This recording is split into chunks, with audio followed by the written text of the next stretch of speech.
He just wanted to pump gas after a long hospital shift.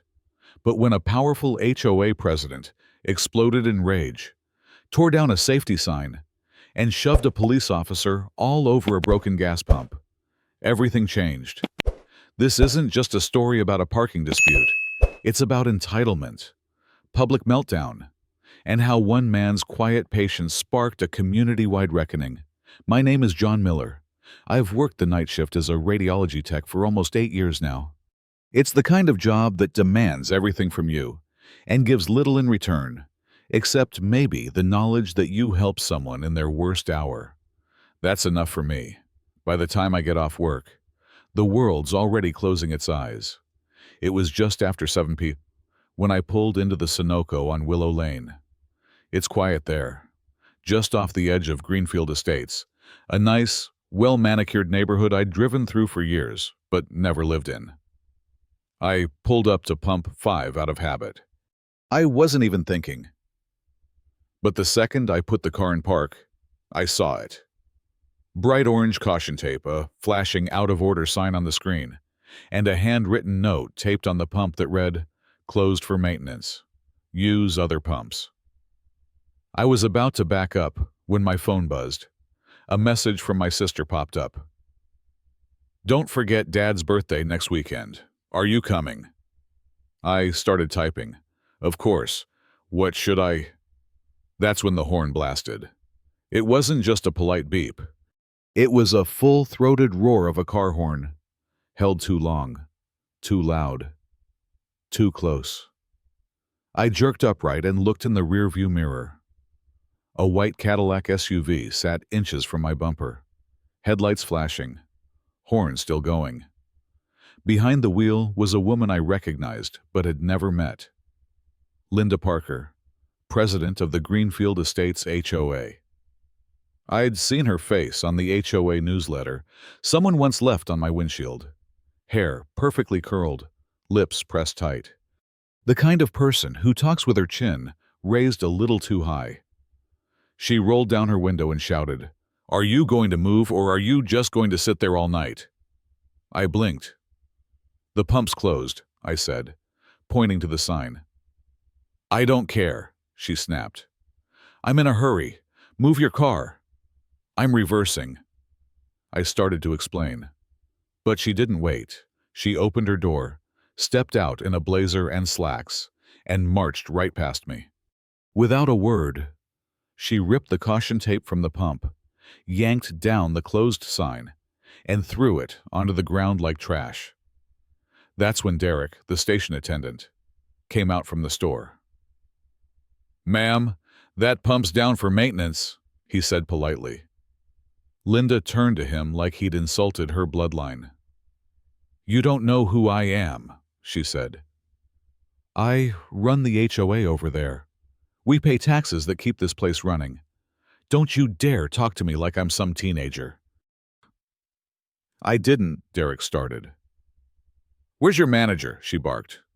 Jim, the store manager, must have been watching from inside because he walked out with a clipboard and his usual calm demeanor. "Ma'am," he said, "this is private property. The pump is closed. You just tore down our signage." "This is a public gas station," Linda shouted. "I can use any pump I want. I have a meeting in 10 minutes, and I'm not letting some part-time employees delay me." Jim remained firm.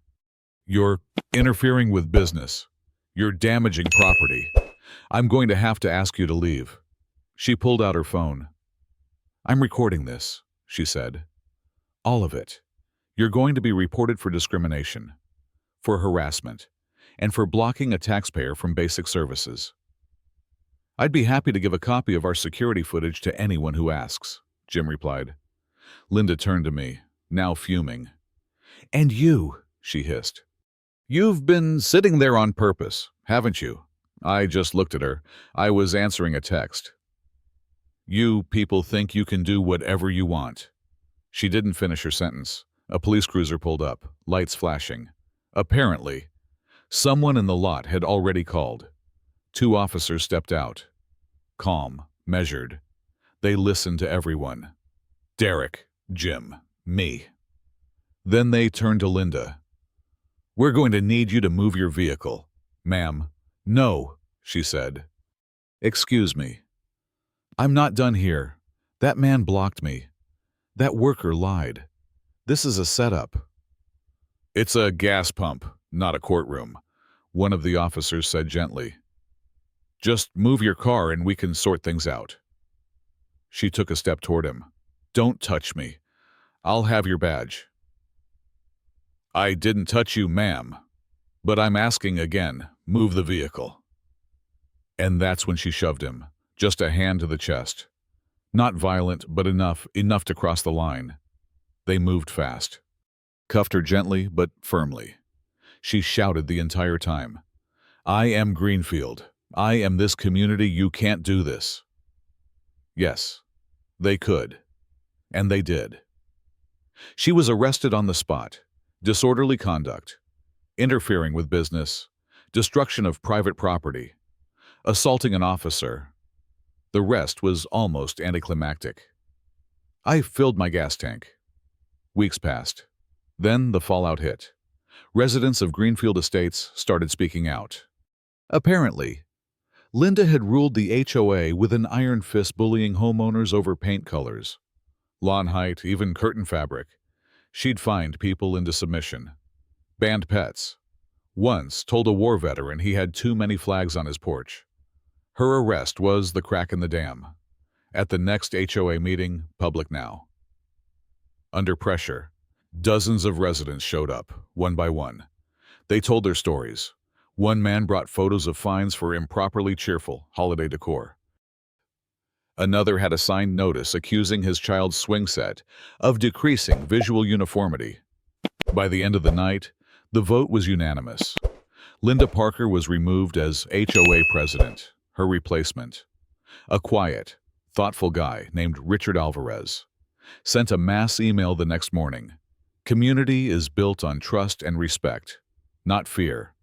That starts today." It wasn't just words. Policy reviews, restored freedoms, apologies to residents. The change was real. I still stop by the same Sunoco station. Derek smiles a little more now.